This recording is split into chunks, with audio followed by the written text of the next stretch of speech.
So Ranita, the last time you were on the show with your mom, we talked about the advancements in technology, and your mom was explaining how she used the digital platform ShareSource, and it really helped to keep her connected with her healthcare team. And of course, when you were on PD 7 years ago, you didn't have access to ShareSource. So can you talk a little bit about how you stayed connected and how you helped to keep yourself from feeling isolated?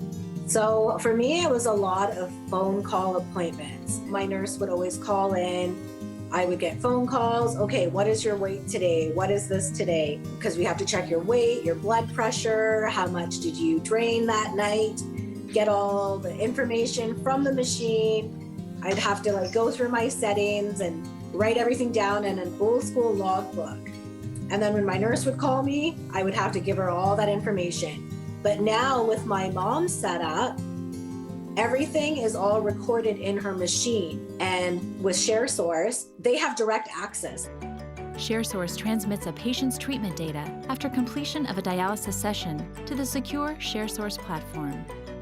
Healthcare providers can then access detailed information about a specific patient's treatment history, giving them the ability to make clinical decisions in a more timely manner. So if the nephrologist or any of her kidney team wants to know, okay, what is going on with Sunita today? They just log into her device and they can see, oh, today she did this. Oh, she's got too much fluid coming off. They'll give my mom a call and say, oh, you need to change your machine for tonight. They send a router with the machine, which they take all the information from your machine. My nurse takes it from there, as well as the head office does that. So they both take the information. What I did tonight, it will come on the machine and they collect it from there. And they watch it, they look at it. What time the machine beeped, what time, what recorded, how much fluid is taken out of me. And everything, it gets recorded, my weight and my pressure. I enter it. And so they look at it, and then my nurse adjusts from her office. I wouldn't know at that time until I would check in with my healthcare team, which sometimes would be a day or sometimes it would be every 2 days. It would all depend how I was doing. So I recall with your mom that it was pretty much smooth sailing, and it was just one night when her machine beeped, and it was pretty much instant feedback in terms of what the issue was, and she got it resolved immediately.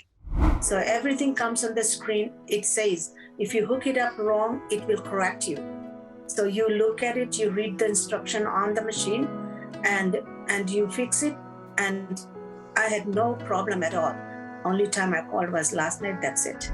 So it's really quite remarkable when you think back to your own experience and how different it was. And you had to do phone calls, and obviously it took far more time than your mom's experience. Oh yes, for sure. I remember at nighttime sometimes, if you don't drain properly, your machine alarms.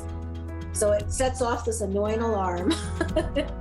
And I would have to go read the machine, try to figure out, is there a kink in my line? What is going on?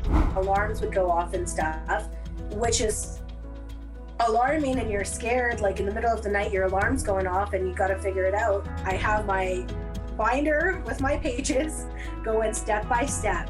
What do I have to do? Where my mom just gets a phone call, or her machine will get a direct message. You need to drain, or there is a kink in your line. This is what's going on. And she knows right away, where I would have to problem solve. It is so easy to use. It tells step by step, anything goes on at night, it will beep, and you read the instruction on the screen. It speaks, actually. It says your patient line is off, you move your position or do whatever. It explains it to you. So that makes it very easy. I love this machine. So yes, technology has definitely gotten better over the past few years, for sure. So speaking of technology, it has been a huge connector, a huge lifesaver for kidney patients during difficult times, including the pandemic. So what are some of the tools that you've used to cope, to stay in touch, to help you from feeling isolated? So yes, this whole entire world has been through this pandemic, and we are still living through it. Some of the coping mechanisms that I had used was yoga, meditation, and I still use those to this day. just trying to keep active as much as I can. Personally, stretches, yoga, trying to just keep happy. I turn to social media for outreach. There's so many groups and stuff that help support people, where pre-pandemic, a lot of stuff was charged. So you want to go to meditation class, they charge you. But now everyone does things, no charge, to help everyone's minds. To connect with my family and friends, I would do, Facebook phone calls, Zoom calls. Our doctor's meetings turned into video appointments or phone calls.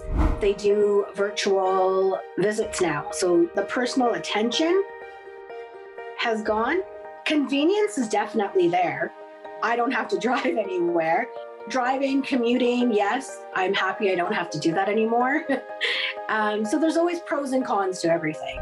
Phone calls and video chats became my life. So mental wellness has really come to the forefront during this time for patients with chronic illnesses and others. And I think you were saying that meditation and yoga for you has been a huge help.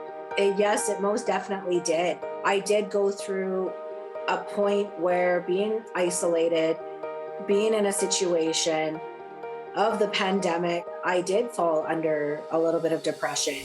I've heard about it. I've never experienced it myself because I've always been in a happy environment, happy place, never had to feel being lonely, even though I have people with me in the home, just that sense of feeling loneliness.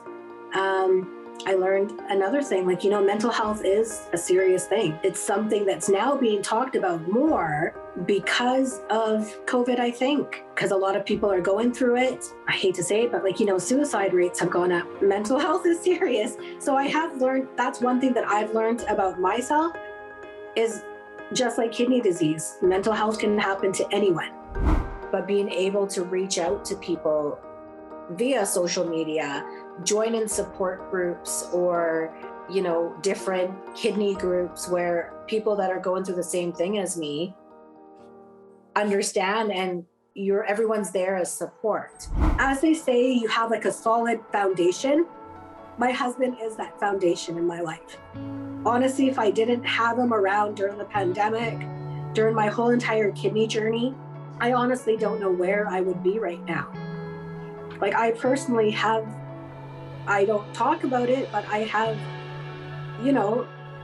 gotten to that point where I was so down in my life when I was first diagnosed, before I was married and everything, where I was like, it would be easier if I just wasn't in this world anymore.